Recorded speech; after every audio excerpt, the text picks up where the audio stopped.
Why Slovenia? Why at this time? What was this burning desire that I had to go to Slovenia suddenly? There was a burning desire, and I will tell you all about it if you stay with me for 10 more seconds. Got your bags, let's hit the road. Sunshine smiles, our stories unfold. Jump in the car, feel that summer vibe. With every mile, our spirits come alive. So let's dance to the beat, feel the glow. In Slovenia, where our dreams flow.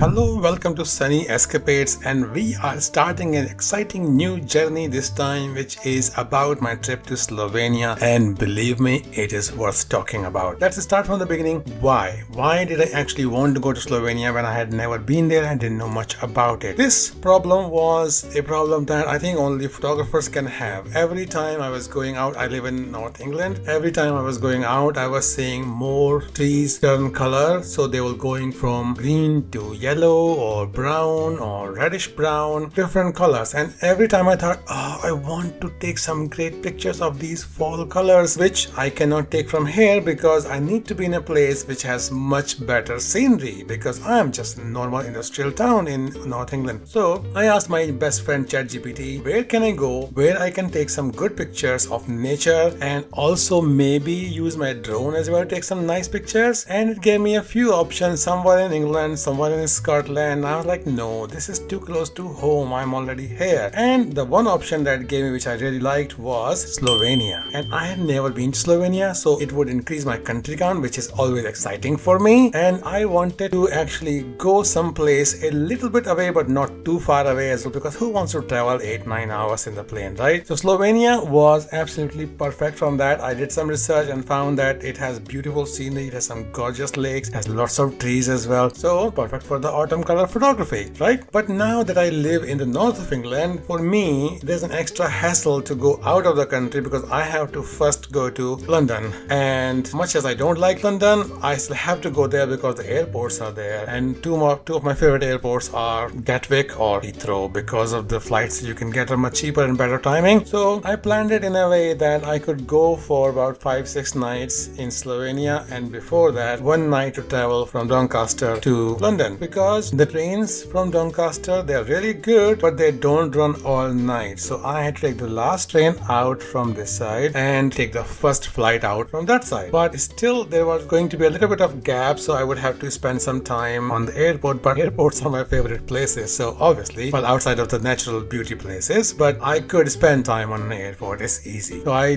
that's what I did. I booked the train from Doncaster, which was like 10:48 in the evening, and got to my King's Cross, which is the station that the train goes to. From there you have to walk across the road. Yes, there are two train stations, really big ones, King's Cross, and then right across the road from there is this train station called St. Pancras. The more longer journeys, long trains go from St. Pancras, including the Eurostar, which goes to Paris or Amsterdam or Brussels. This time I want to take a train which is called a Thames Link, and it just goes from the station to the airport. It's about a 45-minute journey. So I took that train, got to the station, got to the airport. From this airport, I have to another little train which is called a shuttle to go from South Terminal to North Terminal. Yeah, this is how the things are.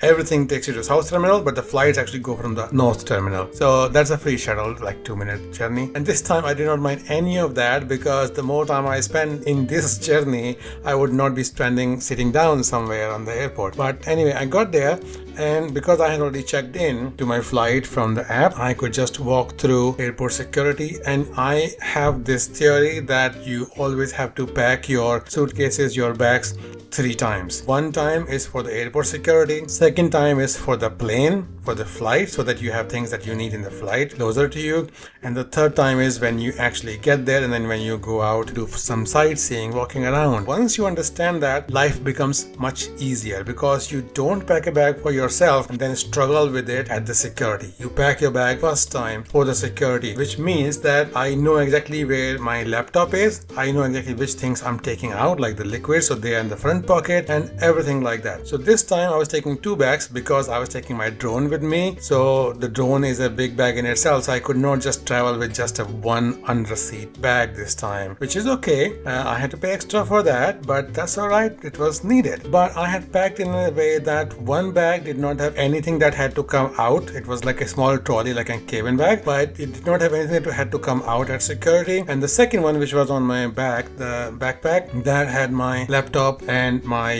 chargers and stuff like that, and liquids. So I don't take many liquids, but there's like toothpaste and a couple of small bottles, one for sunscreen and one for like the hair gel, then lip balm and things like that. So that's just all in a small bag. And I always keep that plastic bag that they give you. I just keep that from journey to journey. And my last one just died I think last journey it was showing a hole in there, so I threw that away, and then I grabbed another one from the airport in that last journey. So I can just pack everything in that bag from home, and at the airport I don't have to struggle too much. Just take this out and put it on the tray. One thing that I have learned is that having a bottle, which I have a bottle with a filter in it, so that I can drink water from any tap anywhere in the world, or even from a river or from a waterfall, and you have to empty that. So you have to first go to the toilet, empty that into the sink, and then keep the empty bottle with you. This time the only thing that happened to security was, I think one of my bags, I have zippered cases for everything. Everything is sorted now. So one of the zippered cases had too many chargers and adapters and cables. So they were like, oh, too much electronics in this. So can you open this for us, please? I said, sure. So they did not look at the drone at all. And I'm always nervous about traveling with the drone, but I found that it's actually an baseless fear, because at the airport they never ask you to take it out. They never want to look at the batteries or anything. And on the other side, when you get there, you don't pass security. So yeah, nothing to be nervous about actually.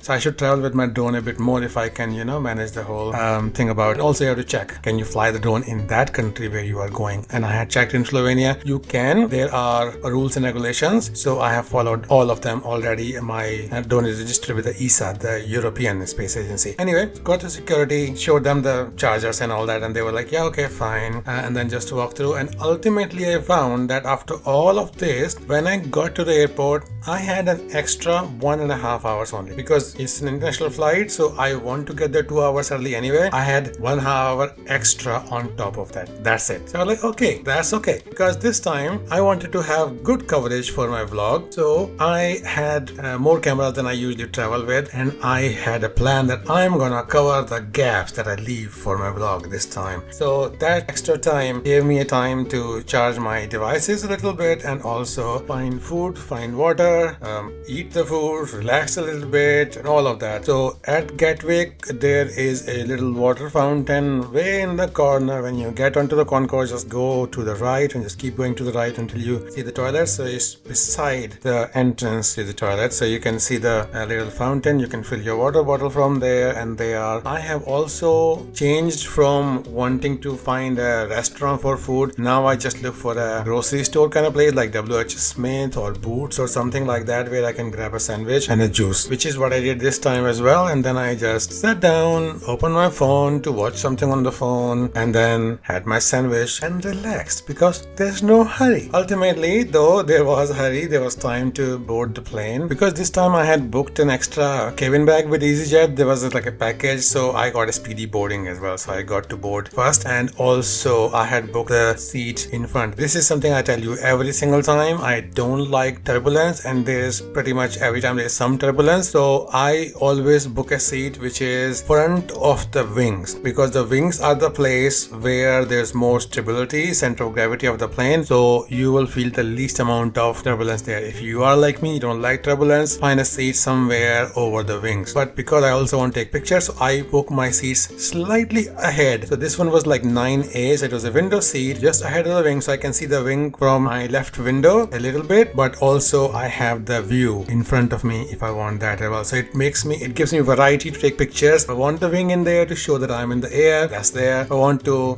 not show the wing, then I can just take the clouds or the runway or whatever is in front of me. So that was perfect. And thankfully this flight did not have any turbulence. It was completely okay, and I even managed to sleep a little bit, because remember, I was traveling an extra night. I did not sleep at night. I had taken a nap earlier in the day so that I would not mind that sleepless night, but that was like a 90-minute nap, which is usually okay. In the flight, I still slept a little bit, but that kind of gave me a headache because you know how it is when you're sleeping in strange places, and plane seats, especially economy seats, they are not very comfortable for sleeping. So I wanted to shoot the landing as well. So I was awake by the time and had my Osmo Pocket 3 pointing out of the window. But what happened was that it was very foggy in Ljubljana. I knew that it would be foggy some mornings, and it was actually foggy every morning. So there was no effort wasted in trying to get sunrise pictures. But here it was still foggy. So what happened was that the plane was just going. You can see everything, and then it goes through the fog, which looks like clouds, and then suddenly, oops, there's the runway. So when we came out of the fog, the runway was scarily close. But the pilots were very good. So other than the visual shock of there's a runway,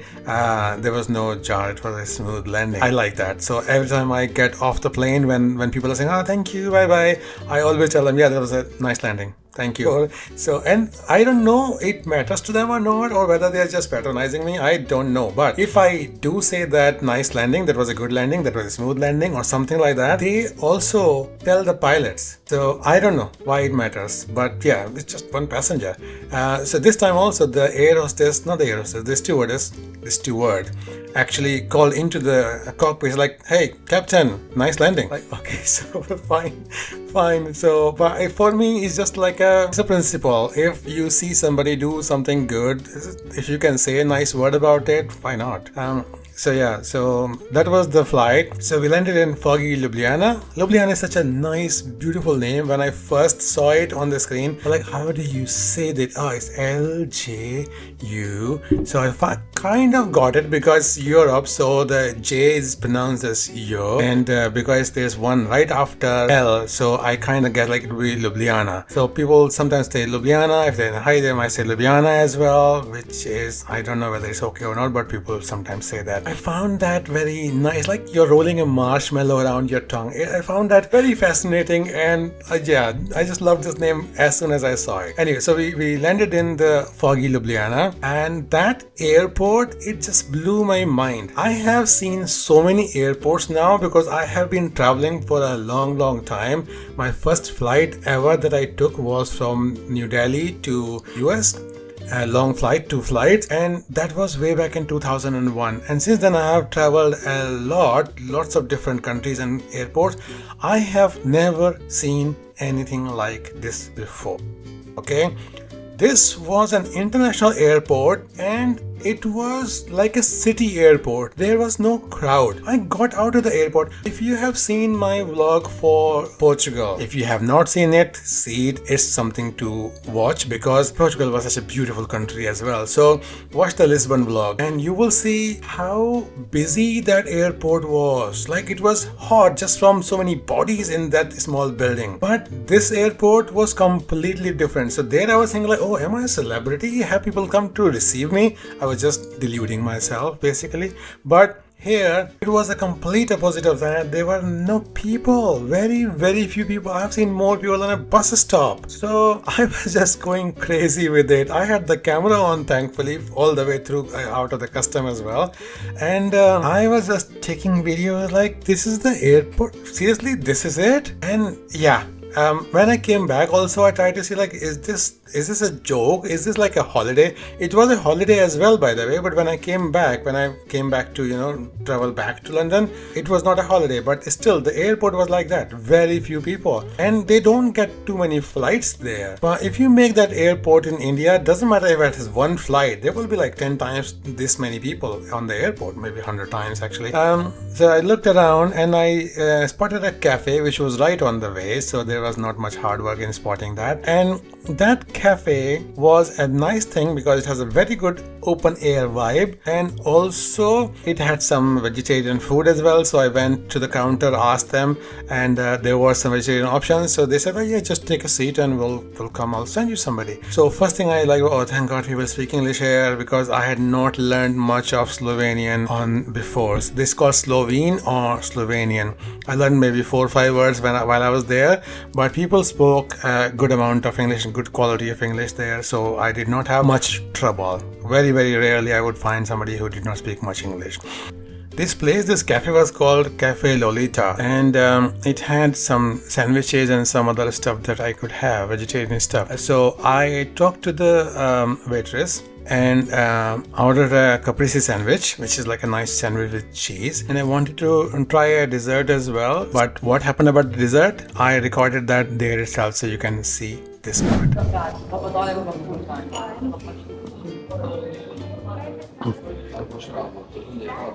Let's see what this is like.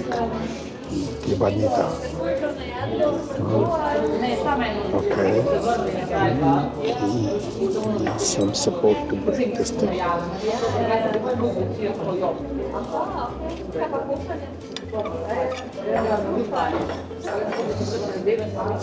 What's this? Okay. Nice.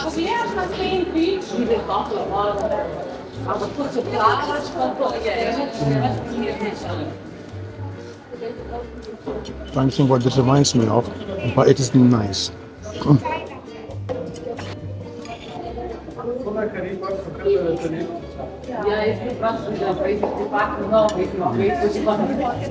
Very nice. I like it. I'm gonna like it. It's a big slice. And I had the sandwich as well, but I can't leave this. This is too good to leave. So I'm gonna finish it. Cannot leave this. It'll be a crime.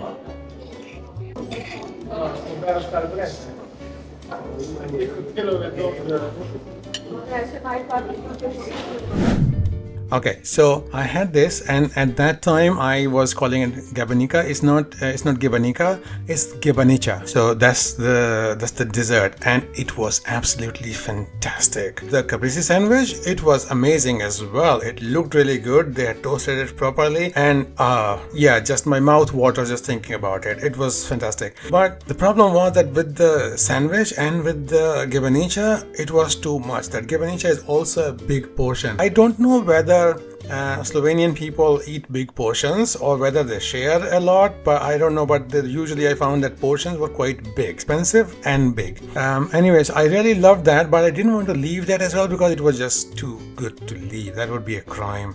So I finished all of that. In the meantime, my latte macchiato got cold. This is me in Europe. I always order latte macchiato because you can't get that in England. It got cold, but I still finished it. And the total bill with all of this was about 22 euros. And for me, I thought it was definitely worth it because the quality of the food was fantastic. Once I got kind of like, satisfied that, okay, now we have eaten, so now we can go for a few more hours. The fuel is there. So I thought, okay, how do I get from here to the city? I had not done any research on that. When I came out of that, just near the door, there was a desk for shuttles. So you can have a shuttle for 12 euros. Okay. There was nobody at the shuttle desk. This is the vibe of this airport. This is why I'm telling you. There was nobody at that. There was just the sign, banner and everything, and the phone and the computers there, but there's nobody at the desk. So I came back to this little info counter, a tourist info counter, and there was a girl there, and there was a guy who was chatting up that girl. I don't know whether he worked there as well, but they were just going on chatting. So I asked him, like, do you know where this guy is? And the guy said, oh yeah, I can call him for you, don't worry. So he made the phone call, and then the shuttle guy came. So shuttle guy told me he's going to be like 12:30, which was about more than an hour later. Next shuttle is like 12:30 after the Paris flights. that was his standard line. And next time also I asked him, he's like, after the Paris flight comes, then there will be next shuttle. So, okay. So then I went outside and I asked the taxi driver, like, how much is the taxi? He's like, oh, go by the meter. So I grew up in India, so I have learned not to get into a taxi just by the meter or anything without knowing actually how much it's going to cost you, because then you can get into real trouble financially if you just don't actually find out beforehand. So I said, no, okay, give me an idea as to how much it'll be. Like 60 euros to go to the city. Oh my god, that was like half an hour's journey, so half an hour 40 minutes. They're like, okay, nope. And so there was like, I said, and how much will the bus will be? So he didn't know. I was like, bus will be maybe like, yeah, 10 euros. Like he says, no, 10 euros. He thought I was offering him 10 euros. So he made fun of me with his other taxi driver buddies. Fine, whatever. So I had to find the bus stop. The bus stop was just like a lone bus stop in the middle of nothing. There was no people. I am used to seeing bus stops with like, lots of people waiting around there. Not even in India, even in Oxford, there used to be at least 50 people waiting at a bus stop. But here at the airport, nobody. So I walked around a little bit, used the Google Maps. Ultimately, I found, okay, this sad looking thing in the middle of nowhere with just a road that is an inside road, that is actually the bus stop. And at this time there was a lady waiting there as well. Okay, so I looked at the schedules. The timetable was quite confusing because there was a symbol for the buses, the services that run every day, but the ones that did not have a symbol, you don't know how much they run or how often or which days. So there might be a bus coming at 12:30 or maybe at 12 or not, don't know. So okay, so I waited for a while. About 12 o'clock, no bus came. So I was like, okay, let's go. So I went back into the airport, got to the shuttle desk. Again, that guy was not there. So again, I went to the info counter and then said, oh, he's gone to the office, he'll be back. So I waited a few minutes, like, okay, I'm not going anywhere. Before the shuttle, he'll definitely come here. He did, and I bought the ticket for 12. And the thing is that for going from airport to the city, you can buy the shuttle ticket there. And for coming back from city to the airport, you have to buy the ticket online, or I think maybe you can do it from there as well, from the station. So I got to the shuttle. The shuttle was like just across the little road. So this place was still blowing my mind how little crowd there was. There were not many people there. Also, for the shuttle, there was nobody for the shuttle also. It was just me. So that kind of became my private taxi. I could just, talk to the driver and then take pictures from the taxi. So the driver was called Loro, Lovro, but it's pronounced like you. He was a nice guy and he spoke fluent English. He told me a lot about Slovenia. This place is like this place is like that. And I learned my first Slovene words from him. The first one was Vala. Hvala, but it's pronounced Vala. So Vala means thank you, and prosi means, prosi doesn't mean please like in English, it means please like in German. So like Germans have this thing there they call bitte or bitteschön. Bitte means please, but it also means like, for example, if you say thank you to somebody, dankeschön, they will say bitteschön. So that way. So prosi was equivalent to that. So I said, okay, if somebody offers me like a drink or something and I want to say yes please, can I say prosi? He said, yeah, that's a perfect use of that word. Okay, got it. Because I have lived in Germany for a few months. I worked there. Nice country as well, actually, by the way. So I kind of knew that concept of bitte. So from there, we got to my hotel, and the hotel was Radisson Blue Plaza. I've never stayed in a Radisson before. This time I booked the Radisson. Nice hotel, big building, nice sparse area, not crowded at all. The guy at the counter, he also spoke fluent English and he gave me an early check-in. I was there at like 1 o'clock because like I told you, at 12:30 was the shuttle and there was not much traffic. So 1 o'clock I was at the hotel, and the check-in was at 3 p.m. but he still gave me a free early check-in. Like, great. So once I got to the room, first thing I did was I took a nap. I took like a 20-minute nap because I was torn between I am very, very tired, I need some sleep, and I don't want to waste the sleeping as well. So my trick is I took a 20-minute power nap, which was good. I had a headache developing from all that journey without the sleep as well. Sleep debt is bad. But it was kind of fading by now, but that nap helped much more. Okay, let me stop here for this part 1 because this is getting so long that people are falling asleep. But I will continue this in the next part where I will tell you about the places that I saw in Ljubljana and also the problems I had, and also obviously about food. We always have to talk about food, right? So subscribe so that you don't miss the next part, which is going to come out next week, and you can also watch other videos. In the meantime, we do a lot of vlog videos on this channel. Thank you for watching and see you in the next one. Bye bye. That is the famous pink church.